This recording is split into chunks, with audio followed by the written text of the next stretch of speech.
I know we're expecting a decision from Jalen Hood-Schifino here on what is today, the 22nd. So no, tomorrow. So that drops tomorrow. All things seem to be pointing towards Indiana. The crystal balls, a lot of those are pointing in that direction. Nothing's ever done until it's done, but it looks good for Indiana right now. Yeah, I mean, I think it does. And, my read is kind of similar to yours without having, any sort of wealth of inside knowledge. It seems like things have kind of trended in a really good direction for Indiana. The things that Jalen Hood-Schifino has said publicly about his relationship with IU, what it is about IU that appeals to him, just kind of the direction of travel in that recruitment. Obviously there's kind of these new layers around name, image, and likeness. And, I think there's sort of a conventional wisdom that's held that, once a player narrows his list to X schools or cuts, Y schools out of the process, that's kind of it. And that when he's ready to make his decision, basically he has most or all of his information, and it's just about sifting through it to make his decision. Well, NIL probably changes some of that. NIL probably leaves a big piece on the table that can stay really fluid. But, we've seen Indiana try to be as aggressive about that as some other schools. And I think everybody's still trying to figure out, as being a big fish in a small town, better than having access to a larger media market and, those kinds of things for, your most talented college players. But sitting here probably a little over 24 hours from the announcement, it does feel like Indiana is at very least probably done just about everything it could do with Jalen Hood-Schifino to get him in the fold. Yeah. And Indiana has done a great job of getting out in front of it they've got people in place. And I think that has paid great dividends once they talk to parents, once they talk to the kids, and they see they're like, wow, they're taking this real seriously. So I think that is what maybe put them ahead of the deal that they got from the overtime league. But the overtime league, I just don't see, and we've all talked about this, I don't see how that thing survives.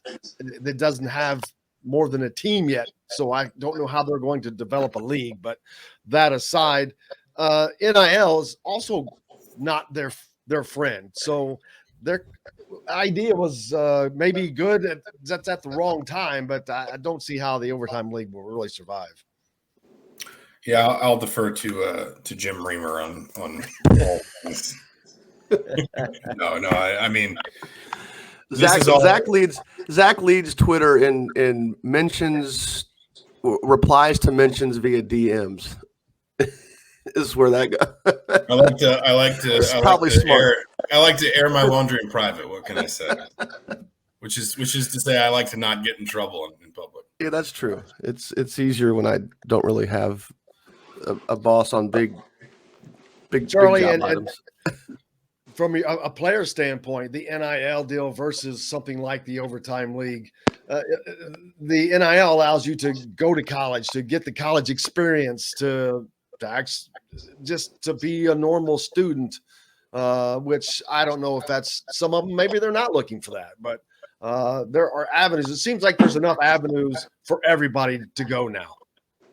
Yeah, again, I think it depends on the family and the player. What are you after? Are you going to be like a LaMelo Ball and say, what is college?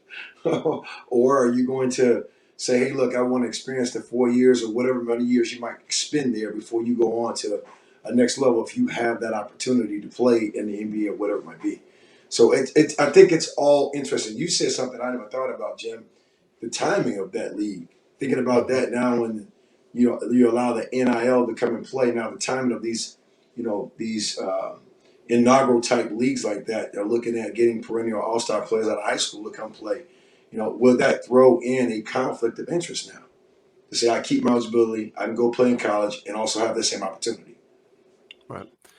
Well, my one concern just overall, and this even goes to the NBA allowing guys to come straight out of high school, is if you eliminate the need to be eligible for college academically, then what's the motivation to even worry about your academics at the high school level? Right.